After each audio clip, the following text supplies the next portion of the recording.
앞에 읽은 1장 28절은 우리가 흔히 문화 명령이라고 잘 알려진 그런 구절이고요. 뒤에 읽은 2장 15절, 16절, 17절은 선악과 검령 언약으로 잘 알려진 구절입니다. 이 두 구절에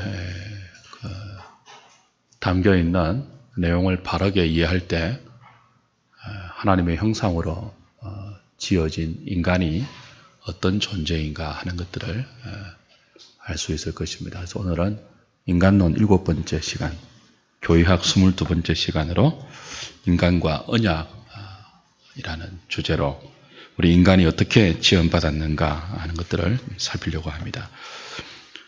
본문은 나중에 가서 좀 살피도록 하고 교환을 통해 살피도록 하고 교환 보시고서 진도를 나가죠. 인간과 언약. 우리는 지금까지 하나님께서 인간을 하나님의 형상으로 지어서 하나님과 인격적인 교제가 가능한 그런 존재인 것을 확인받았습니다.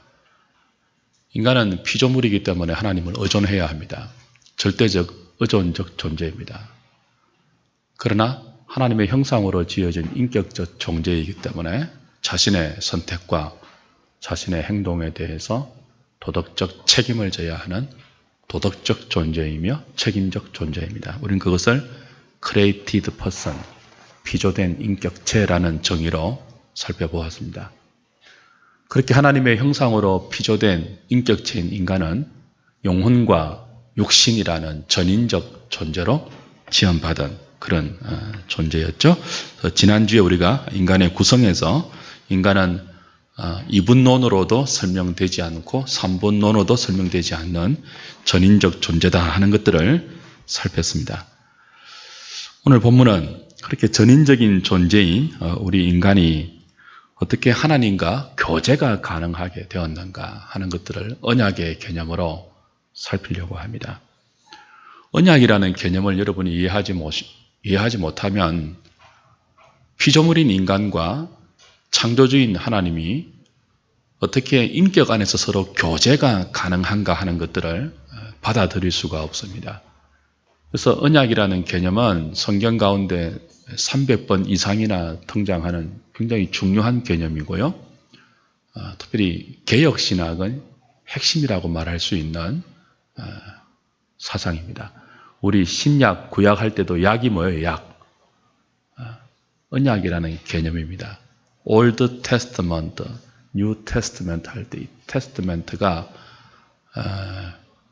그 옛 언약, 새 언약, 히브리 말로 베리트라고 말할 수 있는 계약, 굉장히 중요한 사상이에요.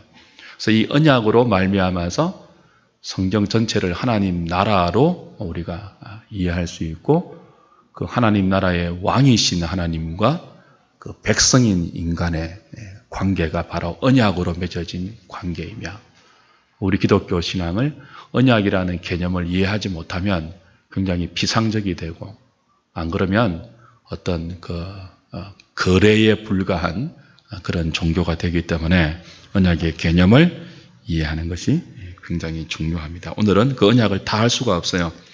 우리 이 교의학 다 마치고 나면 언젠가 시간이 되면 언약 개념을 오후 시간에 좀 다루도록 하겠습니다.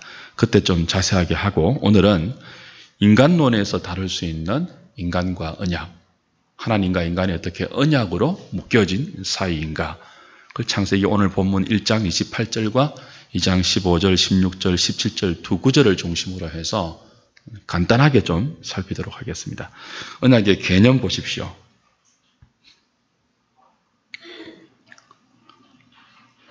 성경에 나오는 언약이라는 단어는 베리트라는 히브리 단어인데 이건 성경에만 쓰이는 단어가 아니고요. 고대 근동에서 일상생활에서 자주 사용되었던 일상적인 용어입니다. 계약, 상호 당사자가 동등한 조건에서 어떤 계약을 체결할 때 쓰는 단어가 베리트. 문자적인 뜻으로는요, 자르다 하는 그런 뜻입니다.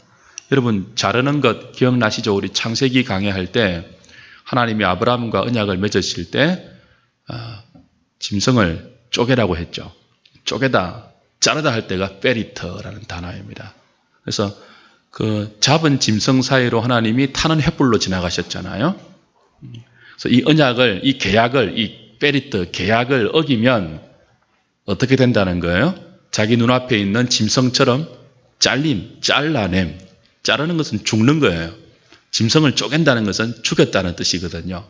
그러니까 두 계약 당사자 사이에 누구든지 계약을 어기면 이 짐승처럼, 잘라진 짐승처럼 죽게 된다는 의미가 당시 고대 근동에서 일반 사람들 사이에서도 행해졌던 계약의 체결의식이었습니다. 근데 이제 성경은 그 계약의 의미인 베리트라는 단어를 그대로 빌려와서 하나님과 인간 사이가 단순히 피조물과 창조주의 그런 기계적인 사이가 아니고 그렇게 언약으로 맺어진 목숨을 담보로 해서 어기면 잘림을 당하는 그런 어떤 언약적인 관계다라고 설명하고 있는 거죠. 근데 조금 이 똑같은 단어이지만 하나님이 언약으로 우리와 관계를 맺는다 할 때 성경의 베리트는 조금 차원이 다릅니다. 그러니까 일반 사회에서는 계약하면 언제든지 상방이잖아요. 상방 계약이잖아요. 누구든지 간에 그 계약을 어기면 이게 자르는, 목숨을 담보로 자르는 그것인데 하나님께서 우리와 언약을 맺는다는 것은 물론 상방의 개념이 있지만 일방의 개념이 우선입니다. 우리가 하나님과 계약을 맺을 만한 동등한 존재들이 아닙니다. 그렇죠? 고대 근동의 계약은요, 동등한 당사자란 말이에요. 동등한 두 계약 당사자 사이에 베리트, 재물을 잘라서 계약을 체결했는데 우리 인간은 하나님과 동등될 만큼 그런 존재가 아닙니다. 감히 하나님과 맞짱을 뜨면서 계약 당사자로서 테이블에 앉아서 협상을 벌일 수 있는 그런 존재가 아니에요. 그럼에도 불구하고 그런 단어를 빌려와서 우리와 계약을 체결한다고 하는 것은 은혜입니다. 은혜. 그런 자격이 안 됨에도 불구하고 피조물임에도 불구하고 감히 계약 당사자처럼 동등한 계약 당사자처럼 우리를 높게 보아주시면서 동시에 하나님 자기는요 우리 수준까지 낮추시면서 인격적인 오고 감의 관계를 이렇게 형성하는 그게 뭐라고요? 베리트, 언약이라는 뜻입니다. 그러니까 하나님께서 우리에게 언약을 허락하셨다는 것은 은혜입니다. 은혜. 그만큼 우리를 높이신다는 뜻이고 당신을 낮추셔서라도 우리와 인격적인 교제를 원하신다는 뜻입니다. 그러니까 이 언약 개념이 기독교 신앙 안에 녹아있지 않으면요. 혹은 언약 개념을 일반 개념처럼 두 당사자 사이에 동등한 입장으로서 누군가가 어기면 잘라냄을 당하는, 죽임을 당하는 계약 파기에 대한 대가를 지불해야 하는 그 정도로만 언약을 이해하면요. 기독교는 굉장히 인과응보식의 그 계약을 잘 지키면 뭐 복을 받는다든지 혹은 계약을 잘 못 지키면 벌을 받는다는 식의 신앙으로 왜곡될 수 있지만 계약 자체가 뭐예요? 하나님이 자기를 낮추셔서 우리에게 다가오신 은혜라는 사실을 기억하지 않으면 언약도 조금 성경의 뜻과는 다르게 이해할 수 있다는 거죠. 그래서 종교개혁자들 사이에서 이 언약의 개념이 다르게 강조된 케이스를 많이 봅니다. 쩌빙글리 같은 개혁자는 하나님과 우리 사이에 은혜로 맺혀진 이 계약, 언약을 인간의 측면에서 강조해서 은혜로 찾아온 은혜 계약이지만 우리 측면에서 그 계약에 순종해야 하는 믿음이라는 이름으로 순종해야 하는 순종의 측면을 굉장히 강조했어요. 누가요? 쩌빙글리라는 개혁자가. 그러나 칼빈 같은 사람은 정반대로 인간의 하나님께서 은혜로 맺어주신 그 계약의 언약에 인간이 순종해야 하는 믿음이라는 차원도 굉장히 중요하지만 더 우선시되는 것이 뭐라고 했습니까? 하나님이 먼저 찾아오셔서 우리에게 언약을 허락하신 그 은혜가 훨씬 중요한 개념이라고 조금은 상반되는 주장을 했죠. 그러나 우리 개혁신학 안에서 굉장히 중요한 언약이라는 개념에는 사실 이 두 가지 개념이 다 들어있습니다. 하나는 뭐죠? 하나님이 먼저 찾아오셔서 언약을 맺어주신 하나님의 은혜. 그 다음에는요, 그 은혜에 감사해서 하나님이 계약을 통해서 우리에게 요구하시는 마땅한 요구에 대한 자발적 순종. 이 두 가지가 언제나 언약 안에는 함께 기둥으로 세워져 있다는 사실을 기억해야 합니다. 한쪽을 강조하거나 한쪽을 도외시하면 균형이 무너지니까 언제나 하나님의 은혜와 인간의 순종이라는 두 기둥을 세우되 더 우선순위는 어디에 두라고요? 은혜에 먼저 우선순위를 두어야 합니다. 자, 그걸 우리 창세기 1장 28절과 2장 15절부터 17절 가지고 한번 주석적으로 따라가 보죠. 그래서 그거 하기 전에 언약의 개념 후반부에요. 이 베리트라는 히브리 단어를 신약 성경에서 번역할 때 순데케하고 또 디아데케라는 두 단어로 번역할 수 있는데 70인역은요. 신약 헬라 셉트아진 70인역은요. 순데케라는 단어로 번역하지 않고 한결같이 디아데케라는 단어로 번역한 것을 좀 유념할 필요가 있습니다. 순데케라는 단어는 상방의 책임을 강조한 단어예요. 순데케. 근데 히브리의 베리트를 번역한 헬라어 70인역은요. 베리트를 순데케로 번역하지 않고 전부 무엇으로 번역했다고요? 일관되게 디아데케로 번역했습니다. 디아데케라는 말은 똑같은 언약이지만 유언 그런 뜻이 더 강조된 것입니다. 그러니까 하나님의 주권적인 은혜를 더 강조한 단어가 디아데케입니다. 그러니까 신약 성경을 번역할 때 어느 쪽을 언약에 강조했는지 우리가 좀 유념할 필요가 있죠. 그 사실을 좀 기억하시면서 창세기 1장 28절 한번 보십시오. 하나님께서 아담과 하와에게 명령을 주시죠. 그들에게 복을 주시면서 생육하고 번성하고 땅에 충만하라. 땅을 정복하라. 물고기와 새와 모든 생물을 다스리라. 이렇게 복과 동시에 명령을 주셨습니다. 우리는 이것을 문화명령, cultural mandate라고 부르죠.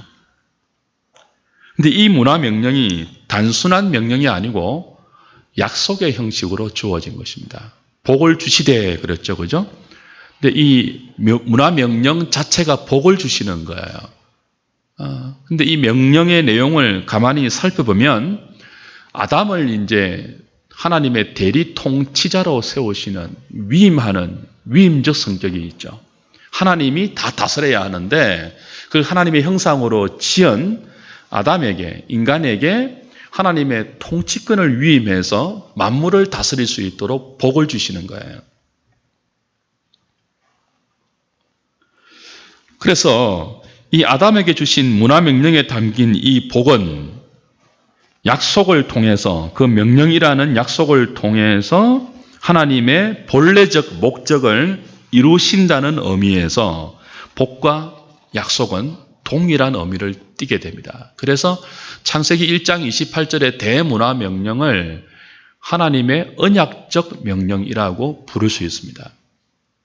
복을 주시며 이런 그 명령은 그 복이 그리고 그 명령을 통해서 아담과 하와가 신실하게 통치를 잘 시행할 때 하나님의 주도적인 주권, 계획, 하나님의 의도, 천지 만물을 창조하신 그 의도가 아름답게 완성되기 때문에 그 약속을 복에 담아서 명령에 담아서 주었다는 거죠.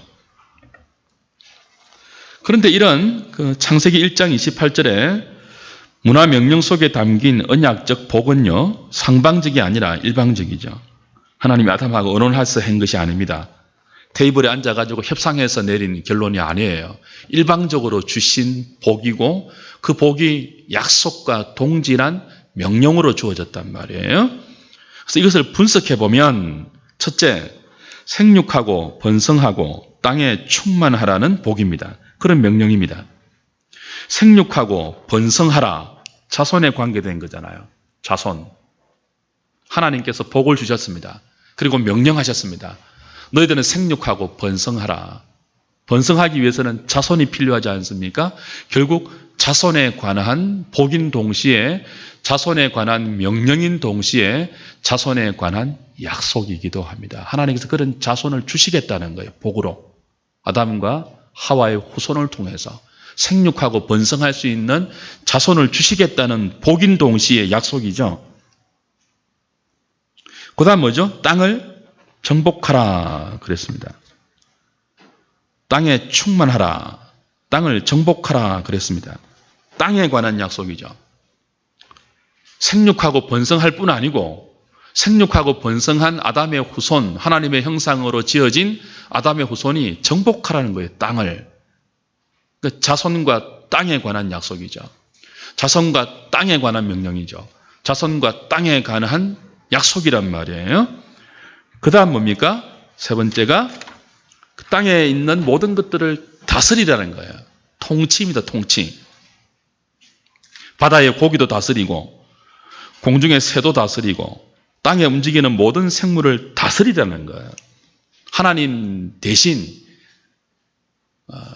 그 통치권을 아담에게 위임해서 하나님 만드신 모든 피조 세계를 다스리라는 것입니다. 그럼 여기에서 이 창세기 1장 28절에 나오는 언약적인 약속, 언약적인 명령, 언약적인 복에 담긴 세 가지의 중요한 핵심 주제가 나와요. 하나는 자손이고 하나는 땅이고 하나는 통치권이에요. 그럼 여러분 이제 힌트를 좀 받으셔야 돼요. 자손, 땅, 통치. 다른 말로 하면은 백성, 왕, 영토입니다. 무엇의 3요소예요? 나라의 3요소이죠. 중학교 때 배웠던 거. 나라의 3요소. 국토, 주권, 또 뭐예요? 국민. 그러니까 하나님이 천지를 창조하시고 인간을 창조하신 것은 단순한 것이 아니고 하나님의 나라를 창조하신 거예요.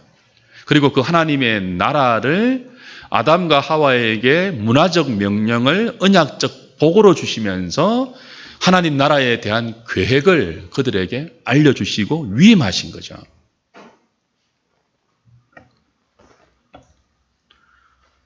결국 하나님은 아담을 통해서 인간을 그리고 모든 자연 만물을 다스리면서 하나님 나라를 보시기에 심히 좋도록 이 땅 가운데 만드셨고 그 하나님 나라를 완성을 향하여서 이루어가고 계시는 것입니다. 그래서 이 하나님의 나라에 관한 언약적 복은 계시적인 언약입니다. 그것이 완성된 것이 아니고 아담이 그런 하나님의 언약적 복을 잘 수행할 때, 사명을 잘 감당할 때 더 완전한 하나님의 나라로 발전될 수 있는 여지를 남겨놓은 그런 언약적 복이죠. 그래서 필연적으로 이 창세기 28장의 문화명령에 담긴 언약적 복은 창세기 2장 15절, 16절, 17절에 있는 선악과의 검령 언약으로 연결되어야 하는 것입니다. 잘 아시는 창세기 2장 15절, 16절, 17절 보십시오. 선악과 언약이죠. 하나님은 동산 중앙에 생명나무와 선악을 알게 하는 나무를 이렇게 놓으시고 다른 것은 다 먹어도 되는데 이 선악을 알게 하는 나무의 열매는 먹지 말라. 먹는 날에는 반드시 죽는다 하는 검령을 주셨습니다. 이건 공식적으로 주신 말씀이에요. 하나님이 아담에게 사적으로 주신 개인적인 말이 아니고 인류의 대표인 아담에게 공식적으로 주신 말씀이며 그건 언약입니다. 본문 자체에는 언약이라는 말이 안 나오지만 우리가 지금 보고 있는 호세아서 6장 7절에서는 뭐라고 하죠? 하나님 이스라엘 백성의 죄를 질타하시면서 뭐라고 질타했습니까? 저희가 아담처럼 무엇을 어기고? 언약을 어기고 그랬습니다. 그 이스라엘 백성이 아담처럼 언약을 어겼대요. 아담이 언약을 어겼대요. 창세기에는 언약이라는 말이 안 나오잖아요. 2장 15절, 16절, 17절에 그죠? 근데 아담이 이 하나님이 내려주신 선악과의 언약을 불순종으로 어긴 것처럼 이스라엘 백성이 그렇게 하나님의 언약의 율법을 어겼다는 거죠. 그래서 우리는 창세기 2장 15절, 16절, 17절의 이 선악과의 검령이 언약인 것을 분명히 알게 되죠. 이건 단순한 선악과 금령이 아니고 뭐예요? 언약입니다. 언약. 인류의 대표인 아담을 통해서 하나님이 하나님의 나라를 어떻게 이루어 가실 것인가를 선악과의 금령에 새겨서 주신 언약이죠.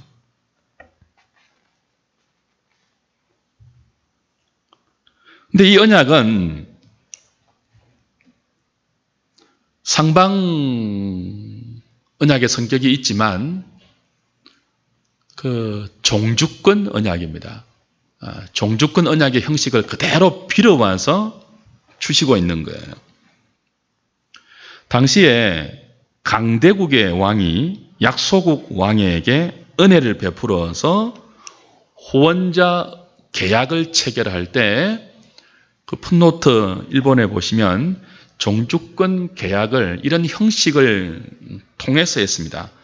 전문이 나오고 서문이 나오고 봉신이 행해야 할 의무 조항을 기록하고 순종에 따른 축복과 불순종에 따른 저주를 기록한 상벌 규정을 두고 그리고 각자 믿는 신들을 불러서 정인으로 삼는 정인 규정이 있고 계약을 어길 때를 대비해 작성하는 계약서 작성 이렇게 6가지의 내용으로 종주권 계약이 체결됩니다. 강대국 왕이 약소국 왕에게 네 나라를 내가 보호해 줄게. 그 대신 네가 나의 보호를 받기 위해서는 이런 계약을 체결해야 한다라고 할 때 맺었던 그 종주권 계약의 형식을 선악과 언약에 그대로 빌어와서 하나님이 맺어주셨어요. 그러니까 하나님께서 은혜로 베푼 선악과 언약은 상방이 동등해서 주신 언약이 아니고 마치 하나님께서 강대국 왕이 약소국의 왕을 보호하듯이 그렇게 은혜를 베풀어서 주신 언약이라는 거예요. 자, 창세기 1장 28절에서 문화 명령 언약을 복으로 주셨잖아요. 생육하고 번성하고 충만하라, 땅을 정복하라. 그 복을 언약적으로 주셨잖아요. 약속의 형식으로 주셨잖아요. 근데 그 언약, 그 약속, 그 복을 그들이 누리기 위해서는 2장 15절, 16절, 17절에 나오는 종주권 계약처럼 아담이 하나님과 동등한 자격이 아니고 감히 하나님의 은혜가 아니면 보호를 받을 수 없는 그런 심한 약자의 입장에서 그럼에도 불구하고 강대국의 왕이 약속의 왕을 보호한다는 그 차원을 이해하면서 그죠? 순종해 나가야 하는 그런 언약이라는 거예요. 그러니까 이 선악과 언약은 아담과 하와를 보호하기 위한 보호적 기능의 은혜 언약입니다. 먹으면 죽는다 하는 이 언약은 협박이 아니고 안 먹으면 산다는 약속을 동반하고 있습니다. 어떻게 산다고요? 하나님 나라의 대리 통치자로서 하나님이 계획하고 있는 하나님 나라의 영광된 완성을 누리는 그 생명에 이르기까지 하나님의 명령을 어기지 않고 그 말씀에 순종하는 삶을 살 때 너의 삶이 영광스럽게 보호된다는 보호적 기능이 있는 것입니다. 왜 괜히 이 언약을 주셔가지고 먹고 죽도록 만들어서 왜 괜히 시험을 해서 이게 아니라고요. 아담을 아담되게 하나님이 주신 그 복을 그대로 누리면서 오히려 더 그 복을 정진시켜 나가는 보호와 촉진의 의미로 금령 언약을 주신 거예요. 괜히 그거 주셔가지고 인간을 시험에 들게 했다 이게 아니라고요. 그러니까 인간은 언약을 통해서 하나님과 인격적 관계로 감히 동등할 수 없지만 동등한 거래라고 할까요? 사랑의 관계로 격상을 받는데 그 격상된 자기의 존재를 유지할 수 있는 그 격상된 자기의 존재를 더 영광스럽게 누릴 수 있는 하나님의 보호적인 복이 뭐예요? 선악과 언약이라고요. 시험하신 게 아니고 괜히 그걸 두셔가지고 시험하신 게 아니고 그것만이 아담을 아담되게 하는 은혜라고요. 그것만이 피조물에 불과한 아담을 하나님과 인격적으로 교제가 가능한 인격적 존재로 계속 유지하게 하며 더 나아가 하나님의 신성한 성품에 참여하는, 영광에 참여하는 놀라운 복을 위한 검령이 선악과 언약이죠.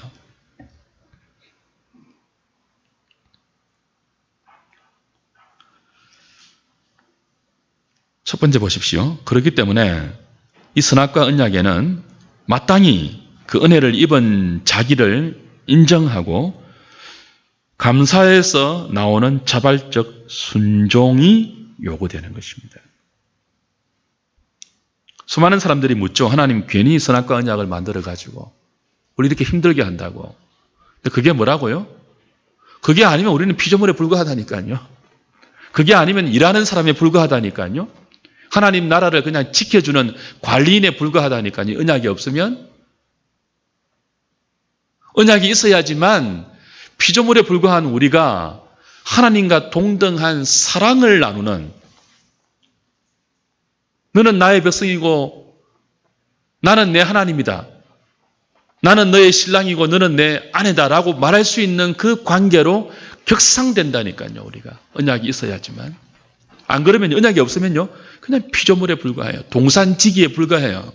하나님의 에덴 동산을 지키는, 보호하는, 경작하는 관리인에 불과하죠. 이 언약이 있어야지만 뭐예요? 관리인 정도가 아니고 동산지기 정도가 아니고 하나님과 인격적으로 서로 사랑하는, 우리도 하나님을 마음을 다해 사랑하고 하나님도 야, 난 니네들 없으면, 내 형상으로 만든 니네들 없으면 나는 내가 만든 모든 우주가 아무 의미가 없어 라고 말할 수 있는 관계가 된다니까요. 언약이 있어야지만. 이건 골치 아픈 게 아니고 우리를 위한 너무나 복된 하나님의 장치입니다. 하나님이 뭐 한다고 자신을 낮추어가지고 우리하고 사랑하려고 하시겠습니까? 그럴 이유가 없잖아요. 그러니까 이건 너무나 놀라운 은혜입니다. 여러분 같으면 그렇게 하겠습니까? 바퀴벌레하고 여러분 자신이 수준을 낮추어가지고 사랑할 수 있겠습니까? 언약을 맺으면서. 언약은 단순한 물건을 사고 파는 계약 차원이 아니고 성경에 나오는 언약은요, 사랑의 차원의 약속입니다. 혼인할 때 언약하는 것처럼. 그래서 이 언약을 안다면 그 언약에 따라 나오는 먹지 말라, 먹는 날에는 죽는다, 이 말은 하나님 말씀을 들어야 한다는 것이거든요. 그 요구에 자발적으로 감사하면서 순종해야 한다는 거죠. 인간의 순종은, 하나님 말씀에 대한 인간의 순종은 은혜에 감사해서 나와야 하는 것입니다. 이 요구가 얼마나 복된 요구인지를 아는 감사예요.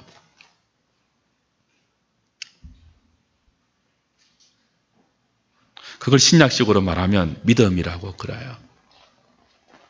언약의 요구에 순종하는 것은 믿음입니다. 믿음이라는 행위입니다. 부부가 되면 서약을 하죠. 회중들 앞에서.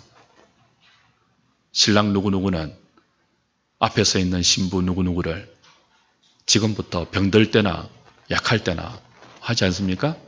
그죠? 끝까지 사랑하고 믿고 그거 하기로 서약하십니까? 서약하잖아요.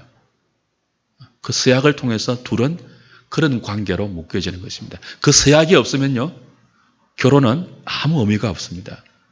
저끼리 좋아가지고 서로 같이 살다가 서약이 없으면요, 싫으면 그냥 헤어지면 끝입니다.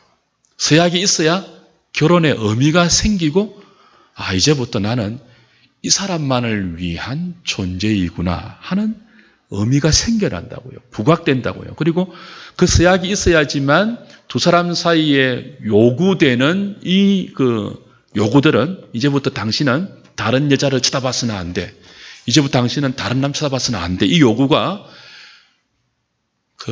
자신의 삶을 억압시키거나 자유를 방해하는 저해가 아니고, 그 서약을 통해서 다른 여자는 쳐다볼 수 없고 이 여자만 쳐다볼 수 있다는 것이 얼마나 큰 영광이며 명예이며 특권인 것을 알게 되는 것입니다. 선악과 언약을 통해서 우리는 이 언약이 얼마나 우리에게 하나님을 사랑할 수 있는 영광이며 명예이며 특권인 것을 이해하셔야 됩니다. 그걸 이해하는 사람은 그 요구에 감사함으로 순종하죠. 다른 여자를 안 보는 거예요. 다른 남자를 안 보는 거예요. 봐도 뭐로 본다고 했죠? 흑백으로 보는 거예요. 그냥 여자지 이렇게 보는 거예요.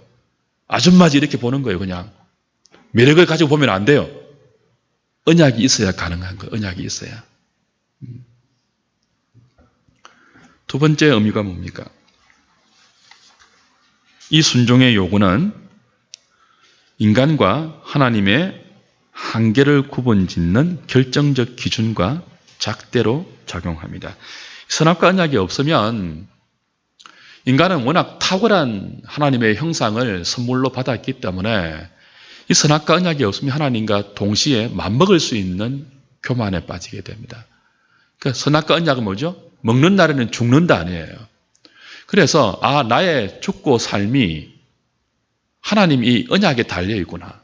나라는 존재가 하나님 없이 언약 없이 나 혼자 하나님이 맡기신 그 재능을 탁월하게 발휘해서 영원히 살 수 있는 그런 존재가 아니고 나라는 존재가 아무리 뛰어나고 탁월해도 하나님이 먹지 말라고 한 하나님의 언약을 어기기만 하면 당장 사망에 떨어질 수 있는 존재이구나 하는 것들을 늘 자각시켜주는 기능이 언약이에요. 언약. 선악과 언약이에요. 그러니까 이것은 하나님과 피조물된 인간의 한계를 구분 지어주는 거죠. 안 그러면 늘 맞먹으려고 하죠. 인간이 얼마나 뛰어난 존재입니까? 모든 동물의 이름을 다 지었잖아요. 아담이. 탁월한 창조력 아닙니까? 그러니까 늘 착각할 수 있거든요. 자신이 신과 같은 존재라고. 근데 선악과 언약을 딱 볼 때마다 뭐예요? 나는 신이 아니구나. 난 하나님이 아니구나. 하나님 말씀을 어기면 죽는구나 하는 것들을 알게 되는 거죠. 그래서 우리 안에는 언약이 살아있어야 됩니다. 언약이 없으면 인간은 방자해집니다. 언약이 없으면 인간은 자기를 한없이 출하시킬 수도 있고 언약이 없으면 인간은 자기를 한없이 높일 수도 있습니다. 언약은 그 기능을 우리에게 수행해 주죠. 세 번째, 이 선악과 언약을 통해서 인간은 하나님 말씀을 적극적으로 의존하고 순종하는 믿음의 행위를 통해서 비로소 영생에 이를 수 있다는 어떤 그런 하나의 가능성을 보게 됩니다. 이걸 우리 지난번에 하나님의 형상할 때 본래적 형상과 파괴된 형상과 회복된 형상과 영광의 형상을 나누어서 생각했지 않습니까? 선악과 언약을 통해서 먹는 날에는 죽는다. 이것이 뭐죠? 먹지 않으면 언젠가는 산다는 것이 포함되어 있단 말이에요. 그래서 이 선악과 언약을 통해서 하나님이 약속하신 영원한 생명으로 이룰 수 있는 하나의 가능성, 그 하나님이 우리를 생명으로 인도하는 하나님의 방식을 교훈으로 받게 되는 것입니다. 그 언약을 어기고 당장 생명나무로 가는 길이 막혔잖아요. 두루 도는 하영금과 그룹들로 막혔잖아요. 그죠? 영생할까 싶어서. 이게 언제 열립니까? 두루 도는 하영금과 그룹들은 나중에 성소와 지성소를 막는 휘장의 문양으로 새겨집니다. 그리고 이것이 예수 그리스도가 십자가에 못 박혀 죽으실 때 둘로 휘장이 찢겨지면서 새롭고 산 길이 열리죠. 그리고 예수님은 내가 길이고 진리고 생명이라고 말하면서 나로 말미암지 않고는 아버지께로 갈 자가 없다고 하셨습니다. 결국 생명나무는 예수 그리스도를 예시하는 모형적으로 선악을 알게 하는 나무 옆에 두어져 있습니다. 선악을 알게 하는 나무는 먹으면 죽는 검령입니다. 그 반대편에는요, 생명나무가 있습니다. 그리스도, 예수 그리스도를 예시하는. 결국 선악을 알게 하는 검령의 언약, 나중에는 율법으로 구체화되죠. 명문화되죠. 이 언약은 사실 생명나무로 예시되는 예수 그리스도와 또 다른 언약이 아니고 그 본질적으로 그걸 지향하는 언약입니다. 먹지 말라. 먹는 날에는 죽는다. 그건 정반대편에 예수 그리스도라는 생명을 통해서 하나님이 디자인하신 영원한 영광의 생명으로 나아가는 하나님의 방법을, 하나님의 계획을 가르쳐주는 그런 역할을 선악과 금령이 하고 있다는 거죠. 그래서 우리는 언약을 통해서 예수님을 발견해야 됩니다. 언약은 단순히 먹으면 죽어, 안 먹으면 살아, 상벌의 개념 정도가 아닙니다. 그 먹으면 죽어, 안 먹으면 살아, 불순종과 신종의 그 경계선에, 그리고 그 불순종과 순종을 포함한 모든 지향하는 방향이 누구를 향하고 있다고요? 예수 그리스도를 향하고 있습니다. 먹어서 죽는 날에는요, 우리가 실제적으로 죽었지만 그 죽음을 생명나무 대신 그리스도가 담당하셨고요. 그냥 담당하시지 않죠. 그분은 우리가 순종해야 할 우리의 순종을 완벽하게 우리 대표이신 둘째 아담으로 오셔서 언약에 근거한 모든 하나님의 요구를 자발적으로 완전하게 순종하셔서 율법의 요구를 이루시고 그 의로움을 믿는 우리에게 전가시켜 주신 것입니다. 그러니까 언약 안에는 그리스도가 포함되어 있습니다.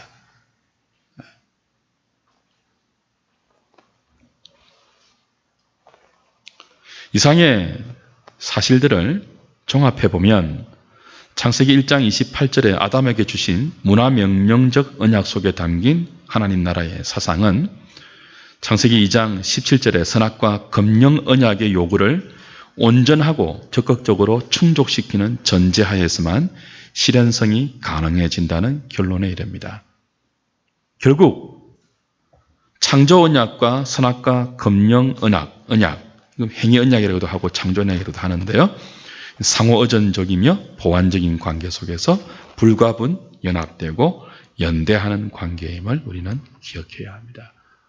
어려울지 모르겠지만 집에 가셔서 교환을 좀 자세하고 차분하게 한번 읽어보시면 그 의미를 잘 이해하실 것입니다. 이 언약이 우리의 삶에 바르게 이해되어서 신앙에 적용되면 이런 중요한 하나의 관계들을 알 수 있습니다. 체험과의 관계여서요. 언약을 이해하면 기독교는 단순한 종교적 체험을 추구하는 그런 종교가 아니라는 것을 분명히 알 수 있습니다. 체험 이전의 관계입니다. 언약은 하나님과 우리를 관계시켜주는 수단이죠. 거룩한 통로이죠. 그래서 어떤 하나님을 경험하고 초월적으로 맛보는 그런 체험보다 훨씬 중요한 게 뭐죠? 하나님과 우리 사이를 인격적으로 맺어주는 이 언약이라는 사실적인 관계입니다. 그래서 체험 이전에 뭐예요? 언약이라는 관계가 중요해요. 모든 종교적 체험은 하나님과의 올바른 언약적 관계가 우선하고 나서 그 다음 추구되어야 하는 것입니다. 체험이 없는 언약은 그래도 가능합니다. 그러나 언약이 없는 체험은 너무 위험합니다. 마치 뭐와 같다고요? 결혼이라는 언약을 하지 않고도 남녀가 서로 혼전 관계를 맺는 것과 같은 것이 언약이 무엇인지 이해하지 못하고 종교적인 체험을 추구하는 것입니다. 굉장히 위험한 거예요. 그러나 언약 안에서 체험은 굉장히 신성하고 유익한 거죠. 부부가 서로 언약을 통해서 한 몸이 되었다면 서로가 서로를 알아가는 체험이 필요하지 않습니까? 그걸 거부하면 곤란하죠. 그래서 기독교 신앙의 체험은 굉장히 중요한 요소인데 언제나 무엇이 바탕이 되어야 된다고요? 언약에 대한 정확한 이해가 바탕이 되고 하나님과의 그런 언약을 통한 인격적 관계가 성립되고 나서 거기에서부터 풍성한 체험이 열매로 동반되어야 하는 것입니다. 이 순서를 바꾸지 마십시오. 두 번째, 우리의 신앙이 언약 신앙의 경고히 세워진다면 우리는 일 이전에 됨이라는 그런 중요한 내용을 붙들어야 합니다. 기독교 신앙은 doing 이전에 being이죠. 하나님 우리를 일시키기 위해서 만드신 것이 아닙니다. 에덴 동산 지키자고 만든 정도가 아닙니다. 하나님이 손이 짧으니까 천사들이 너무 힘드니까 인간을 만들어서 그 일을 보충하는 것이 아닙니다. 관계를 위해서 우리를 지었습니다. 그리고 하나님의 형상으로 지었습니다. 언제나 일보다 관계가 먼저입니다. 성경은 처음부터 이 됨, 그 관계됨에 실패한 인간의 죄를 이야기하고 있고 그 됨에서 무너진 우리를 그리스도를 통해서 다시 회복시키는 언약을 통해서 회복시키는 하나님의 사랑과 의지를 말씀하고 있습니다. 그 현금의 기독교 신앙이 너무 일 중심으로 행사 중심으로 가고 있다는 것은 언약의 중요성을 놓친 결과라고 볼 수 있습니다. 언제나 교회는 됨이 먼저입니다. 여러분, doing이 필요 없는 것은 아니지만 being이 먼저입니다. 모든 doing은 being을 위해서 허락되는 하나님의 요구이지 doing을 위해서 being을 사용하시는 게 아닙니다. 무엇을 하다가 여러분 자신이 넘어지지 마십시오. 여러분 자신이 시험 들지 마십시오. 차라리 뭘 하지 마십시오. 안 해도 됩니다. 제가 안 시킬 테니까 시험 들 테면 하지 마십시오. 그냥 잠잠히 그냥 계십시오. 뭐보다 뭐가 우선이라고요? doing보다 being이 우선입니다. 하나님의 사랑을 넘치도록 받으시고 그 넘치는 사랑에 대한 감격에서 자발적으로 쏟아져 나오는 doing이 되어야 됩니다. 그렇지 않고 그 언약에 대한 확신과 감격이 없이 하나님과 언약으로 묶여지는 being 없이 doing만 되면 일하면서 자기가 망가집니다. 일하면서 다른 사람 정죄하고 일하면서 그냥 성질다별이죠. 그러지 마십시오. 세 번째, 언약과 성화. 구원은 다른 말로 하면 하나님과 인간 사이의 이 빙이 깨트려지지 않습니까? 불순종과 죄로 그걸 다시 회복시키는 것입니다. 마음을 다해서 하나님을 사랑할 수 있는, 그래서 그 사랑으로 자발적으로 하나님께 순종할 수 있는 그 빙의 관계로 회복시키는 것을 구원이라고 말할 수 있죠. 이건 한순간에 이루어지는 것이 아니고 우리의 일생을 통해서 이루어지는 인격적 관계의 성숙입니다. 성화는 신화가 아닙니다. 캐톨릭은 신화를 주장하지만 기독교는 성화를 가르칩니다. 그러니까 성화는 종교적인 체험을 통하거나 어떤 자신의 노력과 선행을 통해서 어떤 한순간에 존재의 비약이 아닙니다. 피조물이 신으로 비약적 도약을 하는 것이 아닙니다. 성화는 여전히 피조물이면서 하나님과 언약을 통해서 인격적으로 맺어진 은혜를 깨닫고 그 인격적 관계 안에서 하나님과 깊은 관계로 자라가는 것입니다. 인간이 신이 되는 게 아니에요. 어느 한순간 도약하는 것이 아닙니다. 한 걸음 한 걸음 우리의 일생이라는 인생 전체에서 하나님을 더 깊이 사랑하는 그 관계의 진전이 성화입니다. 그걸 우리는 언약이라는 개념으로 풀어내어야 합니다. 그렇지 않으면 늘 다른 어떤 것을 추구하는 이상한 종교가 될 수 있는 거예요. 과거에 제가 그랬다고 했잖아요. 입신 한번 해보려고 얼마나 길을 썼는지 몰라요. 입신. 신의 경지에 들어가는 신비한 체험.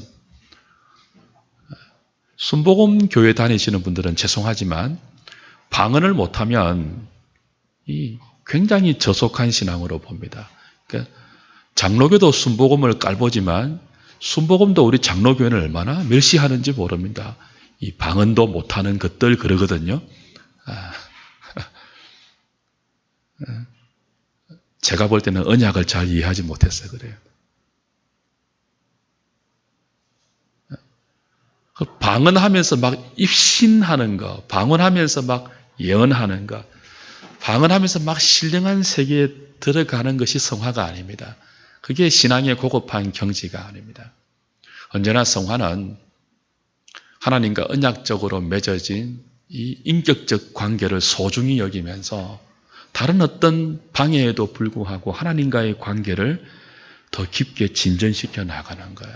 그렇다고 우리가 하나님 되는 거 아닙니다.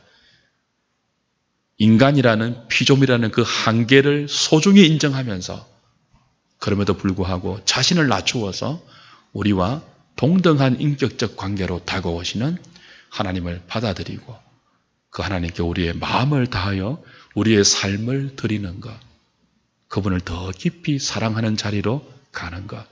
사랑할 거리가 천지에 널려 있지만 다른 모든 것보다 하나님을 더 깊이 사랑하는 자리로 우리의 온 마음을 모으는 것.